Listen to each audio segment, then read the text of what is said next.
Theology of Liberation, which is a very important movement in the late 20th and early 21st centuries. This is the movement that says that what the Bible is all about is the liberation of the oppressed from the oppressor. And of course, they take their cue from Exodus, in which Israel is set free from slavery, from the bondage of Egypt. And they interpret the work of Jesus in terms of that, in terms of liberating the captives, setting the captives free. And certainly we'd have to agree, wouldn't we, that the Bible draws a parallel between Jesus' salvation from sin and God's deliverance of Israel from Egypt. So that's liberation theology, and it's quite pervasive. There are many forms of it. The most famous kind of liberation theology arises out of Latin America. Some of the names associated are, well, on page 154, Alves, Gutierrez. I'll be thinking mostly about Gutierrez in these lectures. Gutierrez's book, A Theology of Liberation, Osman Miranda, Segundo. So there are a lot of Latin American theologians who support, and I say this, I'm going to modify this later, but who support a kind of Marxist view of the plight of the poor in Latin America and the way to save the poor, and so they proclaim an interpretation of Scripture which encourages Christians to enter into this work of liberation in cooperation with Marxists if necessary. Then there's what's called the black theology. James Cone is the primary figure there, but I've given you some other names in the outline.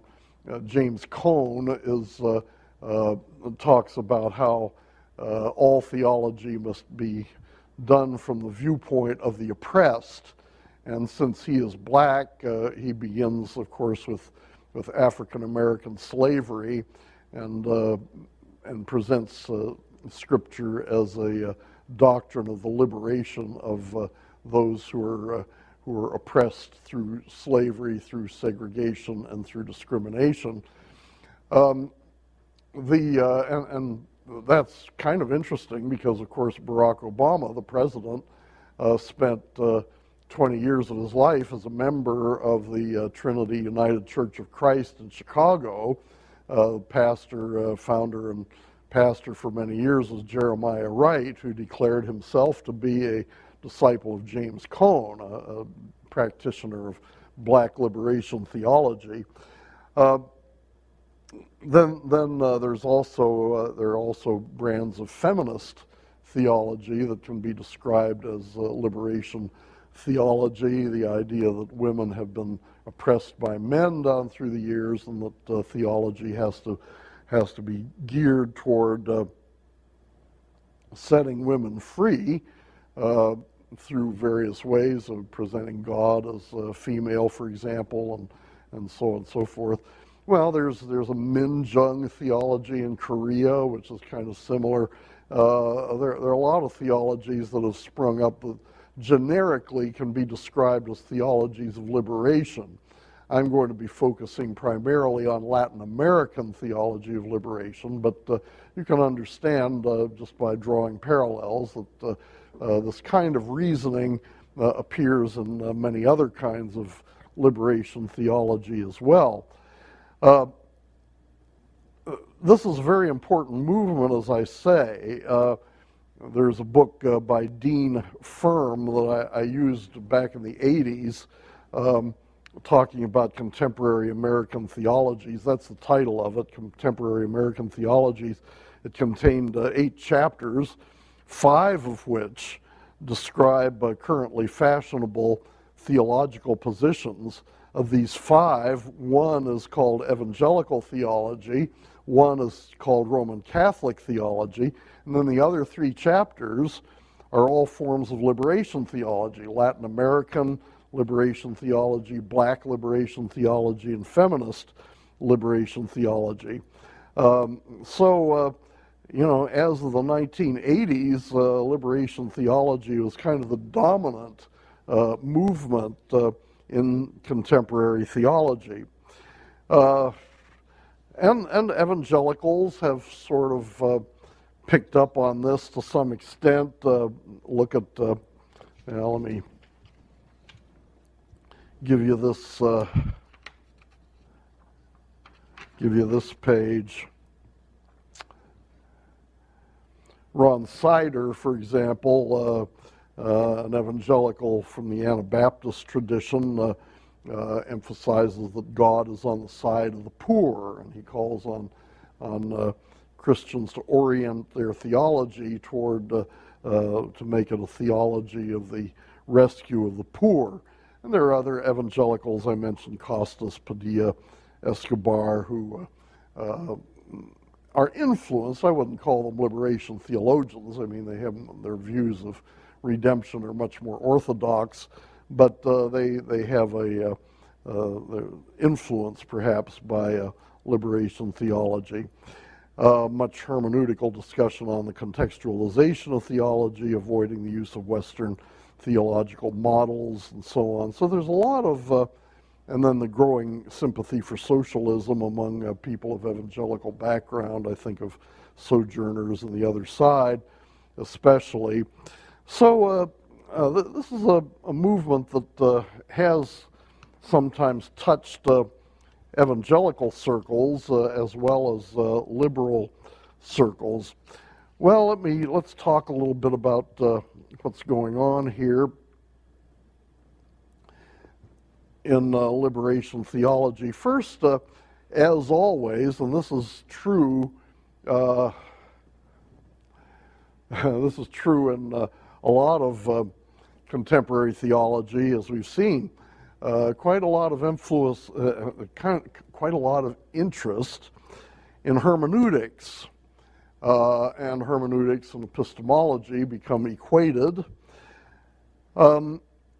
First, the hermeneutical circle. It's very common in theology to note that we always bring presuppositions to the text of Scripture. We've talked about that several times today.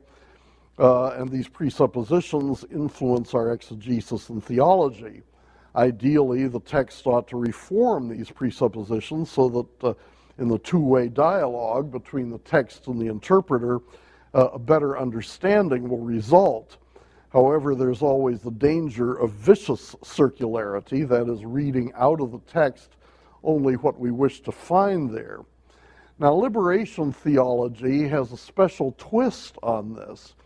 Liberation theology says that a lot of your presuppositions come out of your social and economic background, okay? If you're rich, you read the Scripture as a rich person. If you're poor, you tend to read the Scripture as a poor person. People from different backgrounds read the Bible differently, so don't just assume that because you're well educated that you understand the Bible better than some poor person down in Latin America. Maybe you understand it worse because you've been confined to a particular lifestyle, a particular socioeconomic background. So liberation theology says there's no exegesis that is socially, racially, economically, or politically neutral. And it's like Van Til, who says there's no exegesis which is philosophically neutral or theologically neutral. Well, there's no exegesis that's socioeconomically neutral. So don't assume that European or North American theology provides adequate categories for theology in the rest of the world. Okay? We're used to thinking about theology using the topics that Calvin used and pushing everything together that way. Other people don't think that way. Other people don't think in those categories and that kind of order. They don't see the same things being important that we see. Maybe very different ways of reading the Bible that are equally insightful and that we need to hear. So let's go to the other nations in the world. Those in rich nations often fail to see what Scripture says about poverty. So we need to bring our presuppositions in line with Revelation. Now, understanding also presupposes not only a certain background, but also our present-day practical involvement in the world. It's not enough to bring the right ideas to our exegetical work. We must also be involved in the right kind of activities, because truth is something practical. Theory is part of practice. Truth, in fact, is an act, an event, something that happens efficaciously. This is a little bit like William James's pragmatic theory of truth, where he says truth is something that happens to a sentence. Truth is something that happens. To know God is to do justice, Jeremiah 22:16.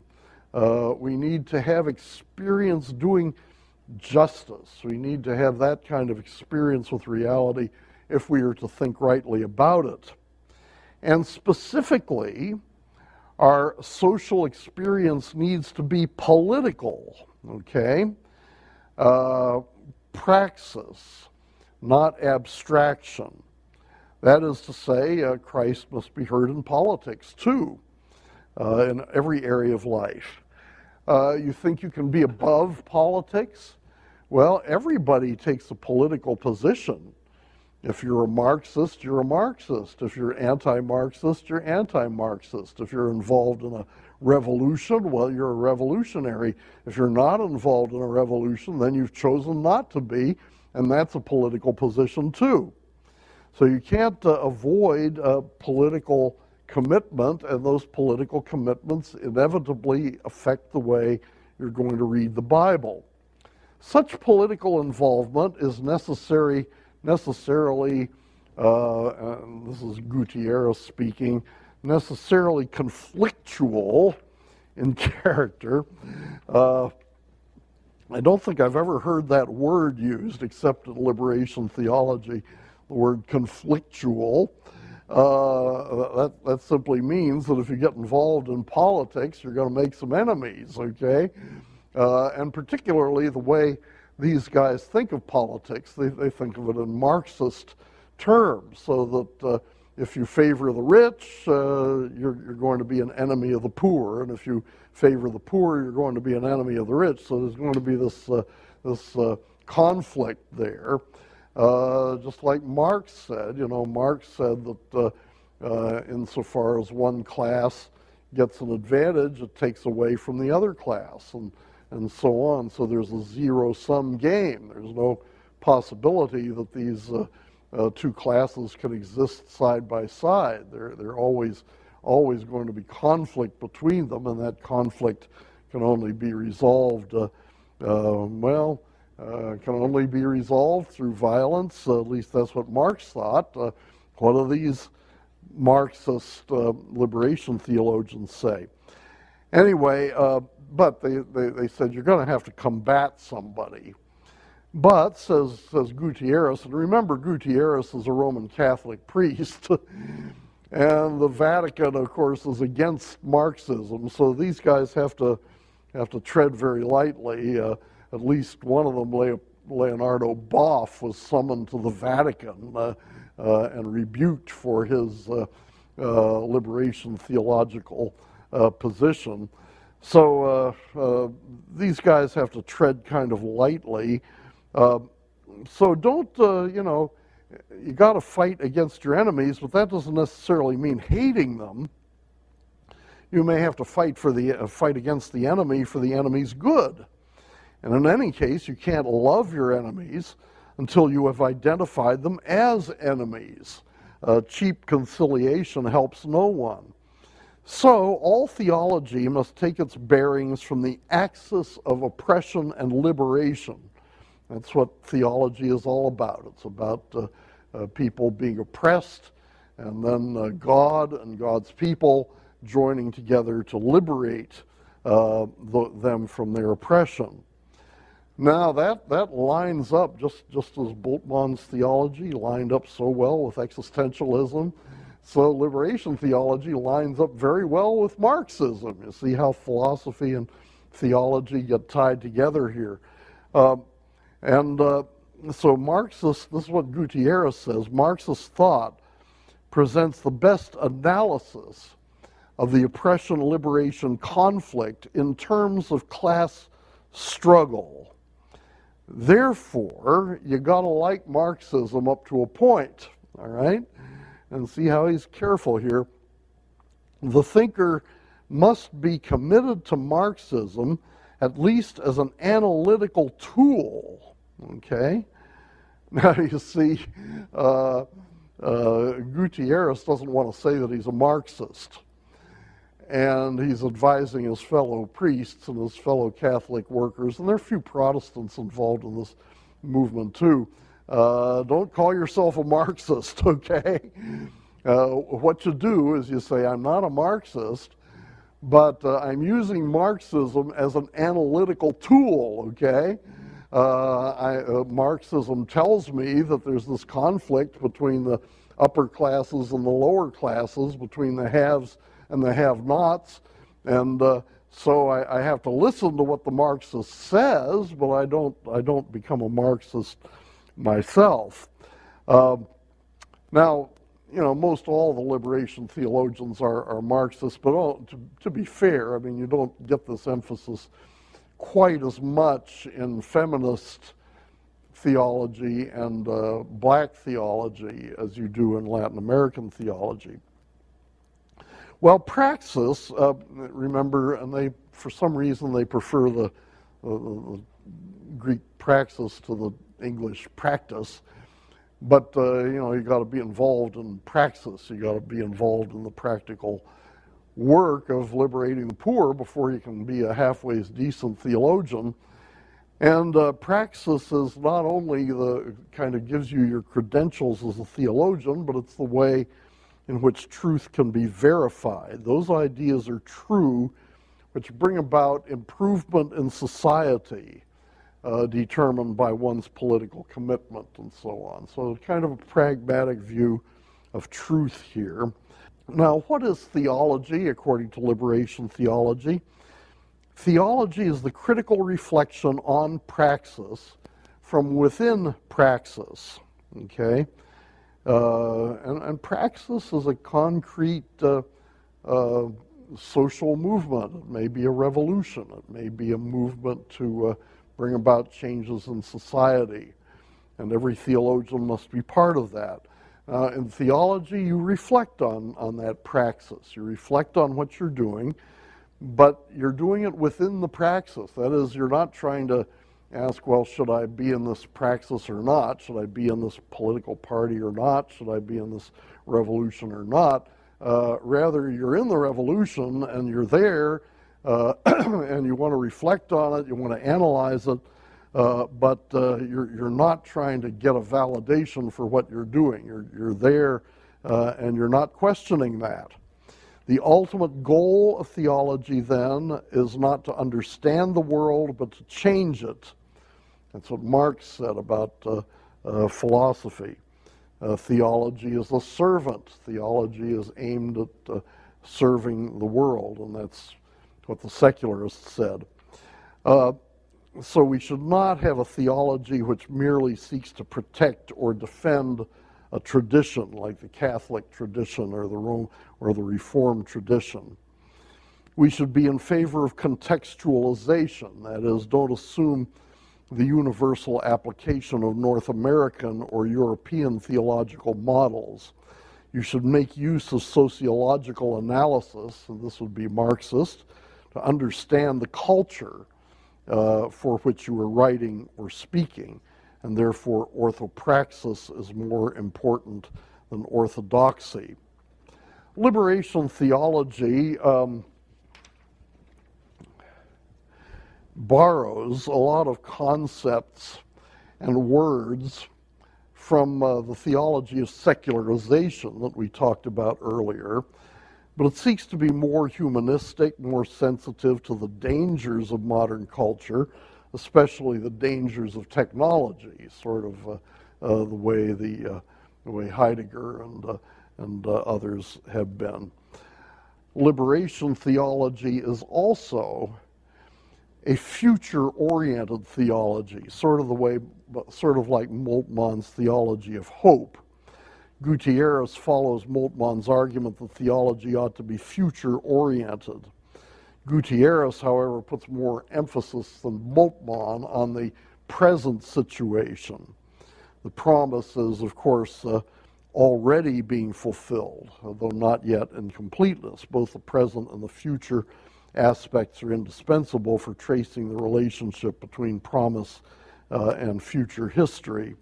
The prophets are concerned with the present situation in Israel, but they also have an interest in the end of history. So basically their problem with Moltmann is that Moltmann isn't enough concerned about the present situation. Moltmann is looking off toward the future, whereas what they want to do is to be involved in politics here and now, where they can actually help somebody, and they don't find enough of a basis for that in Moltmann. Okay, well, there is the theology, concept of God. God's transcendence is that the first commandment brings judgment against all false gods, including those forms of Christianity that accept injustice. Immanence, God acts in history to deliver the oppressed. So very strong emphasis on Exodus here, and Exodus as the model for liberation in Scripture. I think here you have the main drift of liberation theology, and but you have the general idea. It's not. It's very positive toward Marxism, toward taking a socialist stance in the world, and it's motivated for that by a future kind of theology similar to what we've seen in Moltmann's work.